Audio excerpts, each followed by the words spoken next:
On 4th of July 1187, near the Horns of Hattin above Tiberias in Galilee, two exhausted armies met in heat and dust.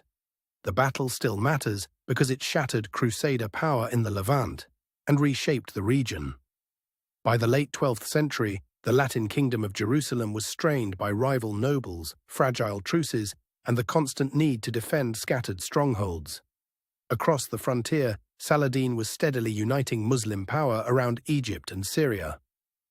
The Crusader court was led by King Guy of Lusignan, under pressure from nobles who doubted his judgment and from a kingdom stretched thin. Saladin, meanwhile, faced the demands of coalition warfare and the burden of keeping his own allies aligned. Both armies depended on horses, water, and supply lines, but their strengths differed. Crusader cavalry was formidable in close action, while Muslim forces combined mobility, archery, and the ability to harass an enemy at distance. The Crusader host left the safety of Sepphoris and moved east toward Tiberias, drawn by the hope of relieving the siege there. That decision placed them on a difficult road through rising heat and limited water. The battlefield offered little mercy. Open slopes, hard ground, and the twin volcanic hills known as the Horns of Hattin. In early July, the season could turn a march into a struggle against thirst before swords were even drawn. Saladin's plan favored patience. Rather than meet the Crusaders in a single charge, his forces sought to cut them off from water, exhaust them, and force disorder before committing to a full attack. The Crusader commanders hoped to keep formation and push through to the lake, where water might restore their fighting strength. But every mile made the march heavier, and every pause deepened uncertainty. As the day advanced, Muslim archers pressed closer, striking from range and forcing the Crusaders to protect their lines. The pressure was not only physical, it was a test of discipline under relentless heat. Near midday, the Crusader army tried to regain momentum, but the terrain and exhaustion worked against it. The march became a series of halts, brief advances, and tightening confusion. The decisive movement came when Saladin's forces tightened their ring and drove the Crusaders away from the water routes. The army's center of gravity shifted, and with it, the battle's outcome began to settle. Some Crusader units fought their way toward the hills, while others were pinned on the slopes of Hattin. The field no longer looked like a planned advance.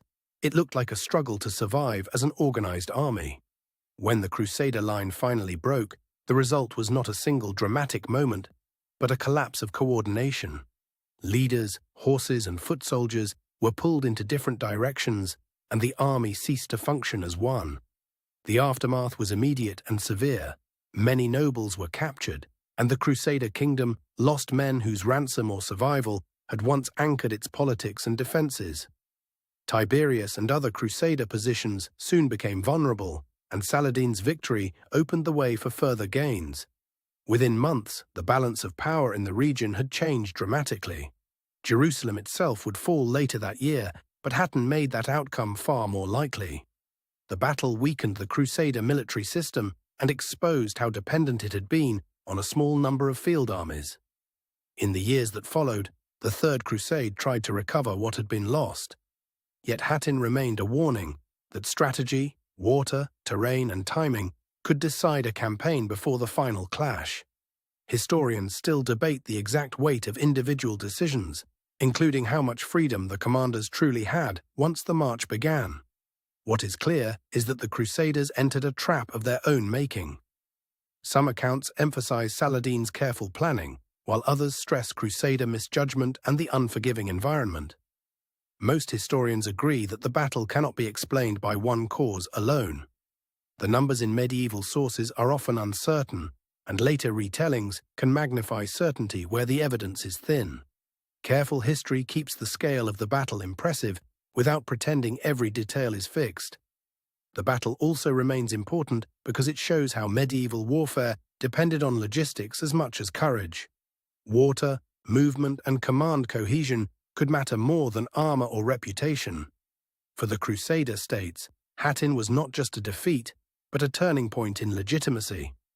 Afterward, many allies and local partners had to reconsider whether the kingdom could still protect them. For Saladin, the victory strengthened his reputation as a unifier and commander. Yet even triumph did not end the broader conflict. It only changed its terms and its momentum. The Horns of Hattin became a symbol because the landscape itself seems to explain the battle. The dry ridges, the open exposure, and the distance from water all still speak to the decisions made there. Modern visitors encounter a quiet terrain rather than a preserved battlefield monument. That silence can be powerful because it invites reflection on how quickly a political order can unravel. In medieval memory, Hattin stood for disaster, but it also revealed the limits of overconfidence. Armies can be brave and still be undone by geography, timing, and fatigue. The battle's legacy reached beyond one kingdom or one faith. It influenced diplomacy, military planning, and the long struggle for control of holy places and trade routes in the eastern Mediterranean. Even now, the story of Hattin is often told as a caution about decisions made under pressure. Leaders rarely see the full consequences of a march until the terrain has already chosen the terms.